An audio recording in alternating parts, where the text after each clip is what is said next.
You've been performing for so long, you forgot who you were before the applause. You don't need a new identity. You need to come home to the one you abandoned. It's time to change the narrative.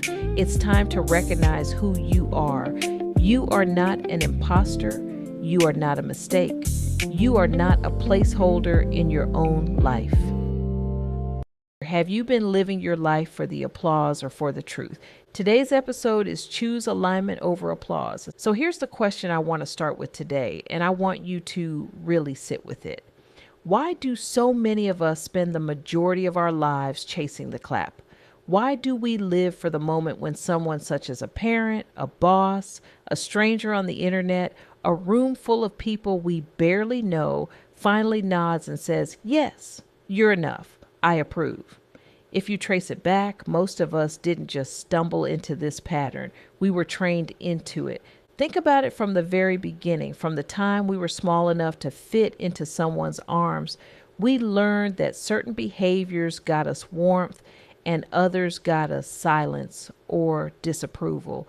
We performed for gold stars on homework. We dimmed ourselves at the dinner table. We learned to read rooms the way other people read books, scanning for what was needed, then becoming it. By the time most of us reached adulthood, the habit of performing for approval was so deeply wired, it didn't even feel like a choice anymore. It just felt like surviving. And here's what nobody tells you when you're in the middle of all that performing. It costs you. It costs you more than you realize, and it collects on you quietly over years. When you spend a significant portion of your energy shape-shifting, figuring out who to be in this room, what to say in front of this person, how to package yourself so that you're palatable, likable, safe, you are burning fuel you can never get back. The exhaustion that comes from that kind of living is unlike any other tiredness I know of. It's not the good tired you feel after a long, honest day of work. It's the hollow tired, the kind where you get home, close the door behind you, and you're not even sure who just walked in. Because somewhere between all the people pleasing and the performing, you started to lose the thread of yourself. Your opinions started to blur. Your instincts got quieter. The things that once lit you up started to feel like luxuries you couldn't afford. That erosion, slow, quiet, persistent, is one of the most devastating costs of living for the applause. But here's the thing, and this is what I find genuinely remarkable about human beings, even after years of that kind of silencing. There is still a voice. There is always still a voice. It might be faint, it might sound uncertain, it might get drowned out by the noise of everyone else's opinions, by the algorithms, by the running internal monologue of what you're supposed to want and who you're supposed to be, but it doesn't disappear. That quiet, persistent nudge, the one that surfaces when the world goes still, the one that whispers when you're in a room where you clearly don't belong, the one that flinches a little every time you say yes when you mean no, that is your inner compass. And most of us have spent years treating it like a problem to be managed rather than a signal to be trusted. We've rationalized it away. We've buried it under productivity and busyness. We've told ourselves we'll listen to it later, when there's more time, when things settle down, and later never comes. So let's talk about alignment, and I mean really talk about it.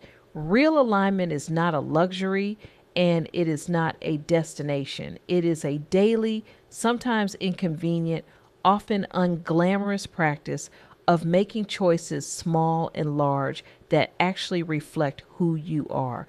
It's choosing the honest answer over the comfortable one. It's deciding not to apply for the job that looks impressive on paper but makes your stomach drop when you think about doing it.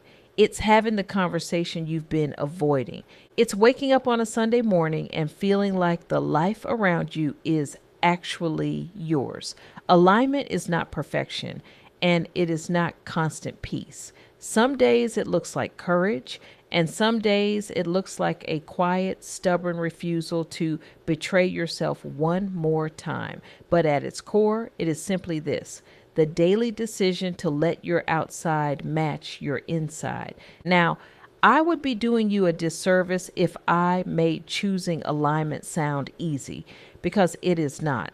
And I think one of the reasons people stay stuck in the applause chasing loop, even when they can clearly see the cost, is because the fear underneath it is absolutely real. The fear of being misunderstood, the fear of disappointing the people who've grown accustomed to a version of you that was never really you in the first place, the fear of being too much, too opinionated, too direct, too different, or somehow not enough.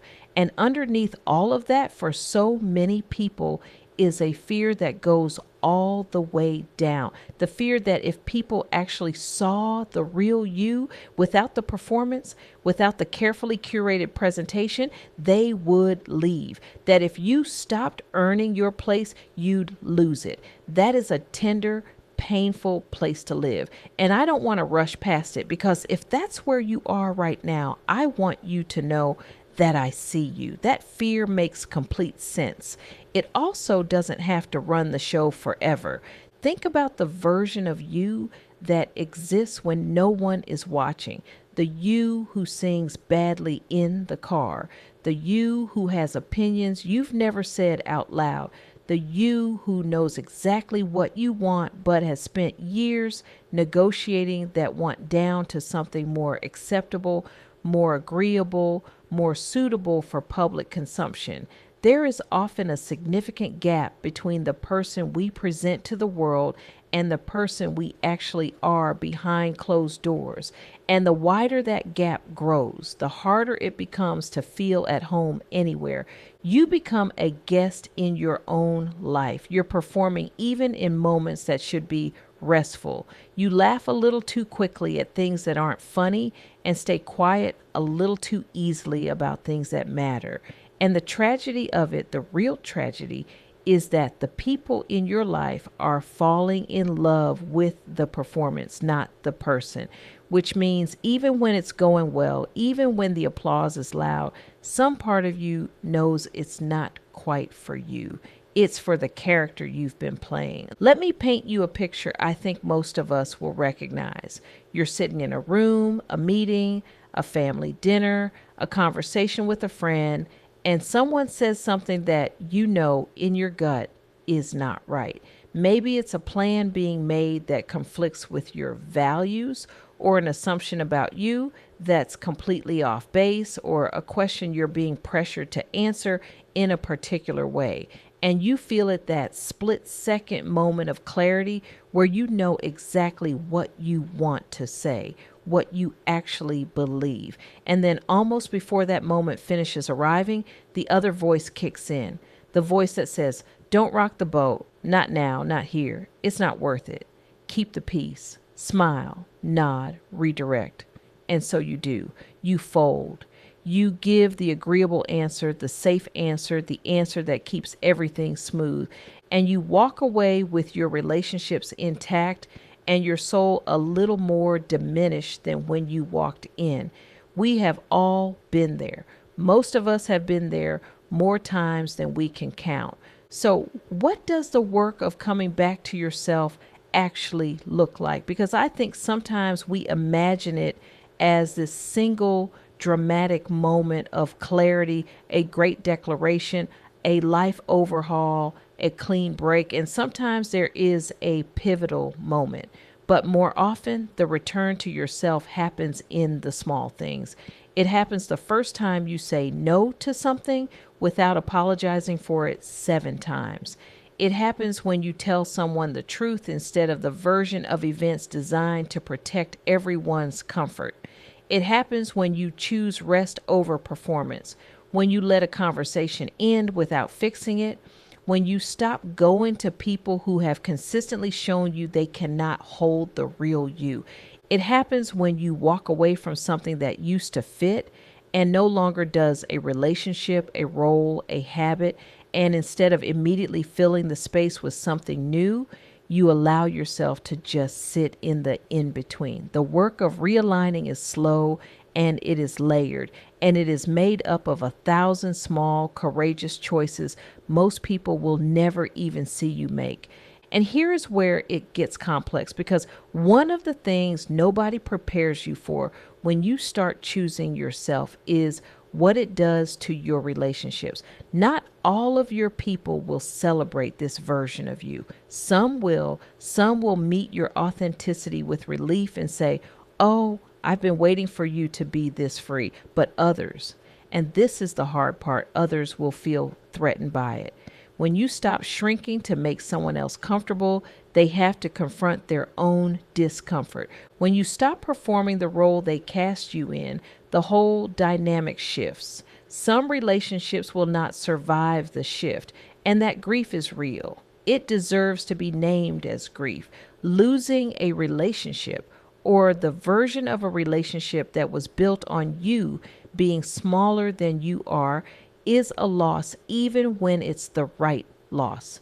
You are allowed to mourn the connections that cannot grow with you. You are allowed to feel the ache of that while still believing it was the right choice. Now, I'd be leaving a huge piece of this conversation on the table if I didn't talk about what's happened in the digital age, because social media has taken the applause economy and supercharged it in ways that even 10 years ago, most of us couldn't have fully anticipated. Every platform is built on an architecture of external validation: likes, shares, follower counts, comments. Reach, all of it trains your nervous system to crave the hit of approval and dread the silence of being unseen. The comparison culture that lives inside those apps is relentless. You scroll and you see someone who looks like they have figured out the exact thing you haven't. And without even meaning to, you start adjusting. You start performing for an audience that isn't even in your actual life. You caption your real moments to make them more consumable. You present the highlight reel so confidently that eventually even you start forgetting what the full film actually looks like. The applause trap was always there, but the internet gave it a screen and an algorithm, and now it runs 24 hours a day. Here's something I want you to try, and you can do this right now if you want to. Think about a moment in your recent life when you said yes to something you didn't actually want to do: a commitment, a conversation, a role. And remember what that felt like in your body in the moments leading up to it. That slight tightening in your chest, the low-grade dread that settles in on a Sunday night, the exhaustion that arrives before the thing even begins. That is what misalignment feels like in the body. Now think about a moment, even a small one, when you did something that was exactly right for you, when you made a choice that felt true. Notice how that felt. Lighter, steadier, like the sound of something clicking into place. That is what alignment feels like. It is not always exciting. It is not always easy, but it carries a kind of quiet confidence that the performance never can, because it's not borrowed from anyone else's approval. It belongs entirely to you. And so I want to say something very directly to anyone listening who has been waiting for permission. Here it is. You are allowed to disappoint people.